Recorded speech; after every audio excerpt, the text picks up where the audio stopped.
YTN 라디오 생생경제 YTN 라디오 생생경제 YTN 라디오 생생경제 YTN 라디오 생생경제 YTN 라디오 생생경제 사랑보다 먼 우정보다는 가까운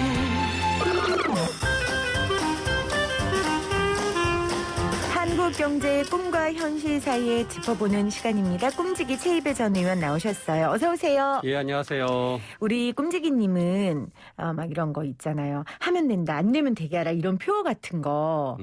좌우명. 좌우명. 예. 그런 거 막 적어서 붙여놓고 이런 스타일이에요? 아, 그런 건 아닌데요. 항상 이제 마음에 이제 두고 있죠. 예. 뭡니까? 좀 저는 이제 하고 싶은 일과 또 이제 할 수 있는 일, 해야 할 일, 이거를 일치시키자. 와, 덕업일치네요. 예, 그래서 하고 싶은 일과 할 수 있는 일과 해야 하는 일을 일치시키자. 예, 그래서 이제 만일 내가 하고 싶은 일인데 내가 할 수 없는 일이라면 굳이 막 거기에 이제 뭐 좀 목숨 걸지 말고. 소모적으로 내가 하지 말고 하여튼 최대한 이거를 일치시키는 일을 찾아내서 잘하자. 이게 이제 저의 일종의 좌우명 같은 거죠. 이 한국경제 꿈과 현실 사이에 진행하시는 게 바로 이거 아닙니까? 맞습니다. 하고 싶은 일을 할 수 있게 만들려고 노력 중입니다. 알겠습니다. 제 좌우명은 물어봐 주세요. 뭐예요? 좌우명이? 어제 할 일은 오늘로 미루고 오늘 할 일은 내일로 미루고 내일 할 일은 안 해도 된다. 뭐지? 저도 그거예요. 꼭 해야 할 일로 너무 스트레스 받지 말고 즐거운 일을 하자. 그렇죠. 근데 방송은 저한테도 꼭 해야 하는 일임에 동시에 즐거운 일이거든요. 그렇죠. 네. 오늘 저희가 이렇게 좌우명 이야기를 한 이유가 요즘 기업들이 모두 다 같은 좌우명을 갖고 있는 것 같아요. 맞아요. 막 갑자기 그렇게 막 바람이 일고 있어요. 그러니까 ESG 이거 해야 된다 하면 된다. 약간 기업들이 좀 이런 것 같은데 일단 ESG가 뭐예요? 이제 영어 약자니까요. 네. 한자 뜯어보면은 E는 environment라고 해서 이제 환경을 의미하고요. 네. 그다음에 S는 social, 그러니까 사회죠. 그래서 사회적 관계, 뭐 social relationship 이렇게 얘기도 하고요. 그다음에 G는 governance, 우리말로는 지배구조라고 표현을 하는데요. 네. 아무튼 회사의 주주, 이사회, 경영진, 감사 이런 이제 의사결정을 하는 그런 구조가 잘 되게 해야 된다라는 뜻으로 조금 이해하시면 쉬울 것 같습니다. 좋은 건 다 갖다 놨네요. 예, 그렇죠. 환경, 사회, 지배구조. 네. 그러면은 이 기업들이 요즘 ESG 하는데 아까 말씀하신 환경, 사회, 지배구조를 목표로 삼아서 나가겠다라는 것일 텐데 실제 이 ESG 평가가 어떻게 이루어지는 거예요? 이제 E라고 하면은 이제 환경인데. 네. 우리 환경하면은 공해를 적게 배출해야 되고 폐수를 만들지 말아야 되고 뭐 이제 이런 그 지역적인 어떤 환경 요소를 예전에 다뤘다면 요즘 좀 그게 굉장히 폭넓어져서 기후 위기 뭐 막 우리 지금 지구의 기온이 올라가서 우리의 지구 생태계가 위험해진다. 그래서 우리가 지구의 어떤 환경을 더 크게 넓게 보는 이제 사고를 갖게 돼서요. 그런 환경을 평가할 때도 예전에는 아까 말씀드렸던 뭐 환경 규제를 어겼냐, 어기지 않았냐, 폐수를 배출했냐, 공해 문제가 있었냐 이런 걸 따졌다가 요즘은 이제 뭐 녹색 제품 만드냐, 친환경 제품 만드냐. 더 적극적이 됐군요. 그렇죠. 그리고 이 제품을 만드는데 신재생 에너지 같은 것들을 써서 만드느냐 아니면은 그냥 일반 옛날에 화석 연료를 써서 만드느냐 뭐 이런 거를 이제 따지게 되면서 평가를 하게 되고요. 그다음에 S는 좀 여러 그 이해 관계자들을 의미합니다. 그래서 소비자도 있고요. 노동자도 있고 그다음에 물건을 납품하는 납품 거래처도 있고요. 뭐 또 운송이나 물류를 해주는 운송업체도 있고 이런 식으로 이제 다양한 거래처들이 있죠. 그래서 이런 곳곳에 이해 당사자들의 이야기들을 이제 평가 지표로 만들어서 노동자 같은 경우는 혹시 이 회사에서 불법 노동 행위를 하지 부당 노동 행위를 한 건 있지 않냐 아니면 노조를 만들어서 잘 운영하고 있냐 노사분규가 있냐 없냐 그리고 여기가 고용이 안정적인 회사여서 뭐 근로자들의 근속 연수가 기냐 이런 것들을 가지고서 또 평가를 할 수 있습니다. 최근에 문제됐던 산업재해 문제도 굉장히 중요한 평가 요소죠. 그렇네요. 그러니까 또 지금 환경과 사회는 다 좀 시대적 요구사항들을 반영하는 키워드들이네요. 그렇습니다. 그리고 이제 소비자 같은 경우는 굉장히 전통적인데요. 그러니까 그러니까 뭐 소비자들을 속여서 이렇게 돈을 많이 벌게 하는 담합행위 같은 거 혹시 하지 않았냐 평가도 하고요. 그다음에 요즘은 이제 문제 생기면 자발적인 리콜을 통해서 소비자하고의 갈등을 최소화하려는 그렇죠. 노력들 네. 그런 것도 중요하기 때문에 그것도 이제 요소로 되고 뭐 소비자 만족도 잘 받고 있느냐 뭐 이런 것도 이제 평가 요소에 들어갑니다. 지배 구조는요? 예, 지배 구조는 굉장히 이제 요소가 많은데요. 일단 아까 말씀드린 대로 주주들과 소통이 잘 되느냐의 문제인데요. 그래서 주주가 주주권을 잘 행사할 수 있도록 제도가 되어 있느냐. 그다음에 또 이사회가 구성됐는데 이 이사회가 주주들의 대리인이거든요. 그래서 이 이사회가 주주들의 뜻에 따라서 열심히 일을 하고 있는지 평가를 합니다. 그래서 이사회 개최는 자주 했는지, 이사들은 출석을 잘하고 있는지, 혹시 이사들이 불법 행위를 한 적은 없는지 이런 것들을 이제 찾아가지고 평가를 하게 되고요. 뿐만 아니라 이제 아까 말씀드렸던 경영진이나 감사도 똑같이 주주를 위해서 회사의 전체 이익을 위해서 일하고 있는지를 평가를 하게 됩니다. 자, 그러니까 기업을 평가할 때 우리가 뭐 수익 창출 얼마나 하는지, 복지는 어떤지, 뭐 사회적 참여는 어떠한지 여러 가지 카테고리가 거기에 이제 ESG라는 카테고리가 하나 더 생겼다고 생각하면 되겠네요. 그렇죠.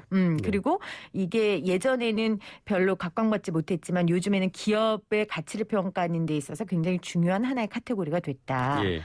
그렇게 여러분 이해하시면 될 것 우리가 같아요. 이제 기업이라는 게 결국은 장사를 해서 돈을 버는 곳이고 이 돈을 번 이익은 최종적으로 누가 가져갈까 생각해 보면 그냥 예전에는 너무나 당연하게 주주들이 다 가져가는 것이다. 그래서 주주가 배당을 받아가거나 주가가 올라서 주주의 이익을 우선시하는 경영을 제대로 하면 된다라고 생각을 했어요. 근데 아까 말씀드렸던 맨 이제 그 사업의 시작은 매출이거든요. 제품을 소비자한테 파는 거죠. 근데 소비자를 예를 들어서 속여가지고 질이 나쁜 제품을 비싸게 팔다가 걸리면 회사가 당장 문을 닫을 수도 있는 거예요. 왜냐하면 소비자들이 보이콧을 하거나 여러 가지 소송을 해가지고 문제가 될 수 있거든요.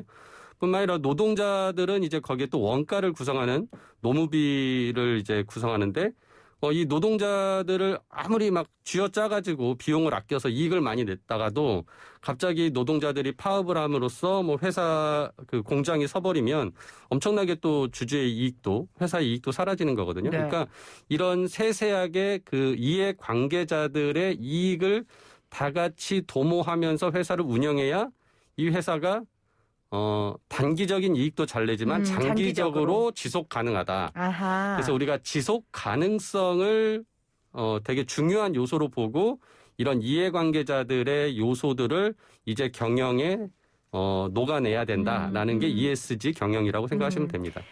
지금 0847님이 예전에 울산공업탑에 산업 생산의 검은 연기가 대기 속에 뻗어나가는 그날의 국가민족의 희망과 발전이 이에 도래하였음을 알 수 있을 것입니다. 라는 비문이 적혀 있었대요. 그 문장이. 그렇죠. 예. 예전에는 이랬는데 지금은 그 환경이라는 요소가 예. 굉장히 중요해진 거죠. 그렇죠. 그런 시대가 바뀌는 새까만 연기를 내고 막 신재생 에너지를 사용하지 않고 너무 많은 탄소를 배출하고 온실가스를 만들어내면 이젠 그 기업은 나쁜 기업이니까 그러니까요. 이 기업의 물건을 사지 말자라고 소비자들도 할 수 있는 사회가 된 거죠. 예전에는 국가 경제를 이끌어가는 기업이었는데 예. 지금은 다른 평가를 받는 거죠. 8952님도 저는 다 중요하지만 이 환경이 요즘 들어 가장 중요한 것 같아요. 호주에서 산불 난 지 얼마 안 돼서 100년 만에 홍수나고 지구촌이 이상기후로 몸살을 앓는 거 보면 환경의 중요성을 참 크게 느낍니다. 이렇게 맞습니다. 보내주셨어요. 그러니까 많은 사람들이 이렇게 환경 또 사회적 가치 지배구조에 관심을 갖다 보니까 기업들도 관심을 갖게 되는 건데 이번에 최태원 회장이 서울상해 회장으로 취임한 후에 첫 중점 과제로 꼽은 게 ESG 경영이었잖아요. 이걸 네. 재계 전반에 확산하겠다. 네. 가능할 거로 보십니까? 일단은 이게 시대적 요구사항이 됐어요. 이제 기업들도 이거를 피할 수 없고 안 할 수 없고. 그렇죠. 그래서 이거를 수용해야 되는 이 사회적 책임이라는 것을 이제 부담할 수밖에 없는 상황이 됐고요. 특히나 지금 이제 우리 청취자분이 말씀하신 것처럼 환경에 대한 부분은 이제 인류의 생존의 문제라고 맞아요. 다들 생각하고 계시기 선택이 때문에 아니라. 그렇죠. 특히나 이 코로나 사태로 인해서 더욱더 많은 분들이 그거에 대한 이제 공감을 하게 되셨거든요. 그래서 환경 같은 경우는 이제 우리가 탄소를 적게 만들어내야 된다. 그래서 석탄 연료를 쓰지 말아야 된다라는 이제 그런 노력을 하고 있고 이게 새로운 어떤 사업 분야로서 또 미래의 먹거리가 되는 거예요. 그러니까 당연히 기업 입장에서는 환경도 생각하지만은 또 미래의 새로운 일자리와 먹거리가 되는 분야이기 때문에 굉장히 적극적으로 수용을 하고 있고요. 그래서 오히려 저는 환경 분야는 크게 이렇게 걱정은 안 해요. 네.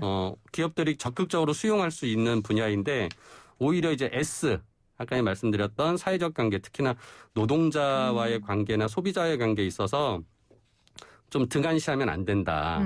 그리고 특히나 지배구조 문제 같은 경우가 어떻게 보면 본질적인 거거든요. 맞아요. 예, 그래서 이제 환경이란 부분은 새로운 사업 분야이기 때문에 관심을 갖는데, 그러니까 돈이 되지 않는다고 생각하는 S나 G에는 신경을 안 쓰다 보면 결국 이거는 말로만 하는 ESG가 될 수도 있다라는 걱정이 됩니다. 그러니까 우리나라 대기업들의 지배구조에 대한 문제는 우리 꼼지기님을 비롯해서 많은 전문가들이 네. 아주 오랜 시간 동안 지적해온 문제란 그렇죠. 말이에요. 예. 사실 저는 환경사회보다 이 지배구조 문제를 바꾸는 기업이 저는 오히려 더 진정성이 느껴질 것 같아요. 왜냐하면 맞습니다. 그만큼 기업 입장에서는 굉장히 뭐라 그럴까요? 이익 본인들이 그동안 누렸던 걸 내려놓는 거잖아요. 그러니까 기업이라기보다는 그 기업의 지배주주.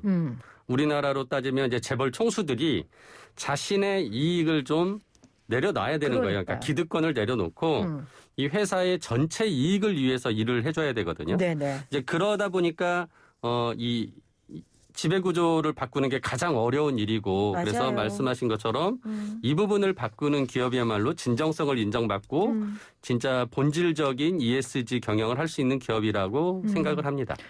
지금까지 어떻게 손댄 기업 있습니까? 지배구조 관련해서 ESG.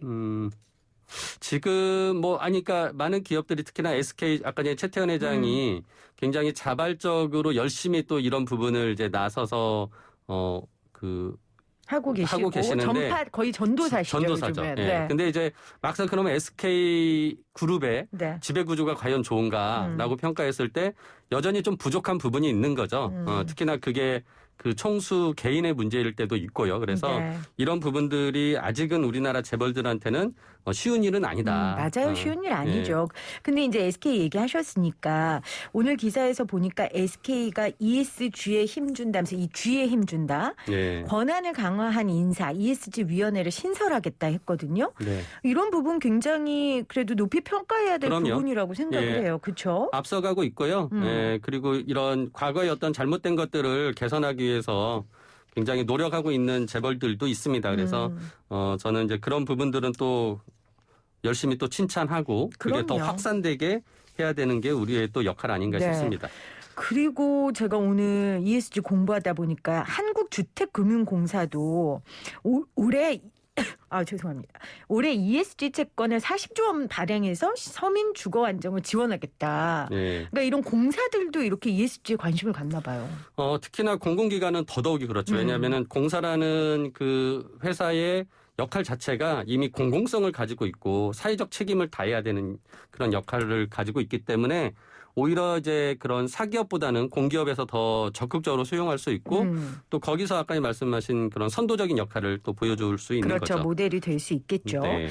기업이 정말 말만 ESG를 외치지 않게 하는 시스템을 마련하는 것도 되게 중요한 것 같아요. 그러니까 네. 뭐 연기금 같은 기관 투자자들이 수탁자로서 투자 의사 결정할 때 ESG 같은 이런 요소를 좀 고려한다라든지 이런 접근도 있잖아요. 그렇죠. 그렇죠? 그러니까 이제 회사가 스스로 변하지 못하면 결국은 이제 주주들이 나서서 변화를 시키는 건데요. 세계 3대 자산운용사 중에 하나인 블랙락이라는 자산운용사가 있는데요. 네. 어마어마한 자금을 운영을 하고 있는 회사인데 이 회사가 자기가 투자한 기업들에다가 편지를 써서 보냈는데 그 내용이 기후 위험에 대한 그 관리를 제대로 하지 않는 기업에는 우리 투자하지 않겠다라고 얘기한 거예요. 그러면서 ESG 경영을 강조했는데 이렇게 이제 투자자들이 투자를 안 하고요. 또는 은행이 돈을 빌려줄 때도 이 회사가 ESG 경영을 제대로 안 하면 돈을 안 빌려줄 수도 있는 거예요. 그렇게 이제 돈을 가진 사람들이 나서서 기업들을 변화시키는 노력들을 지금 하고 있거든요. 그래서 그런 과정이 아까 말씀드린 이제 우리나라로 따지면은 국민연금 같은 이런 큰 기관 투자자들이 굉장히 이제 이 회사의 ESG 경영이 잘 되고 있는지 안 되고 있는지를 평가를 해서 네. 투자할지 말아야 될지 검토를 하고 또 이 회사가 이런 부분에 대해서는 취약하다, 잘못하고 있다라고 하면 주주로서 적극적으로 이런 부분을 개선하라고 요구하는 그렇죠. 그런 이제 주주 행동주의가 이제 나타나고 있어요. 예. 주주 행동주의 몇 년 전부터 들었는데 이제 좀 실질적인 좀 실체가 있는 것 같다는 느낌이 들어요. ESG를 맞습니다. 통해서. 예. 그래서 특히나 지금 막 주총 시즌이라 맞아요. 그 회사의 지배 구조가 안 좋은 뭐 예를 들어 총수가 무슨 불법 행위를 해서 감옥에 갔다 왔다든지 유죄 판결을 받았다는 회사가 있으면 그런 임원들에 대해서는 이사로 선임하지 말자라는 그런 이제 적극적인 주주들의 의결권 행사가 요즘 이어지고 있어서 연일 뉴스에 나오고 있습니다. 맞아요. 그 대한항공 관련해서 네. SNS에 굉장히 분노함을 올리셨더라고요. 네. 그런 거 ESG에 굉장히 어긋나는 거잖아요. 그렇죠. ESG 경영을 정말 하겠다고 하는 기업이라면 최소한 아까 말씀드린 대로 가버넌스, 지배구조에 대해서부터 좀 고민을 해야 되고요. 거기에서 최소한 이런 불법 행위는 하지 않는 네. 사람들이 경영을 하게끔 해야 되는 그거는 어떻게 보면 가장 기초적인 일인 것 같습니다. 제가 왜 대한항공 얘기를 꺼냈냐면 지금 7406님이 여성 임원, 여성을 이사회에 넣는다는 규정을 지키면서 ESG를 실천한다고 했는데 사실 여성 노동자 차별하는 회사가 더 많이 있다. 맞습니다. 그러니까 대한항공 같은 경우에는 지금 굉장히 항공업계가 어려워서 월급도 지금 거의 반납하고 예, 무급휴직도 하고 하고 하는데 예.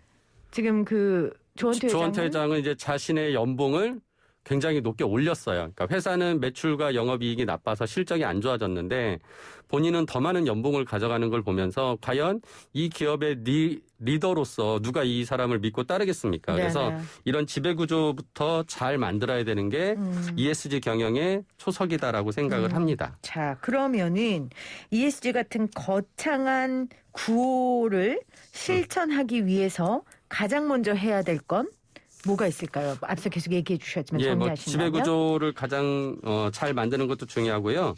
결국은 이제 이러한 ESG에 관련된 내용이 투자자들에게 공개가 돼야 됩니다. 그래서 수많은 내용들이 공시를 더 강화해서 사업보고서나 지속가능보고서 같은 데에 정말 내용을 다 담아서 이 회사가 어떤 일을 하고 있는지 평가받을 수 있게 하는 것이 어떻게 보면 가장 또 중요한 요소이고요. 뭐 매번 국회에서 이런 공시를 더 강화하려는 법을 만들려고 했었는데 재계에서 너무 반대가 심해요. 그러니까 기업이 이런 공시를 많이 하면 부담된다는 거죠. 근데 저는 이번에 대한상의가 ESG 경영을 제대로 하겠다라고 이제 선언을 했기 때문에 이런 공시를 강화하는 부분에도 좀 적극적으로 동참해 주셨으면 합니다. 그 대한상의 얘기하셨으니까 또 재계에서는 최태원 회장이 이제 됐으니까 좀 우리 재계의 입장을 많이 반영해 달라. 지금 여러 가지 법안 걸려 있는 것들 있잖아요. 최태원 회장이 잘 하겠죠? 저는 뭐 그 전에 이제 박용만 회장님도 되게 뭐 열심히 하셨는데 대부분 이제 기업들에게 있어서 좀 지금까지 잘못한 것들을 이렇게 개선하려는 뭐 공정경제 3법이나 이런 것들을 추진할 때 굉장히 적극적으로 막으셨거든요. 근데 물론 기업들은 그런 게 자신들에게 규제라고 생각하겠지만 우리나라의 주식시장이 자본시장이 돌아가는 데 있어서는 기업들이 먼저 좀 나서서 잘하려고 하는 노력도 필요하다라고 생각합니다. 알겠습니다. 장기적으로 진짜 좋은 리더는 장기적으로 보는 리더잖아요. 그렇죠. 시대가 기억하는 기업이 될 수 있으려면 이 ESG 잘 실천하셔야 될 것 같습니다. 지금까지 최이배 전 의원과 함께했어요. 고맙습니다. 감사합니다.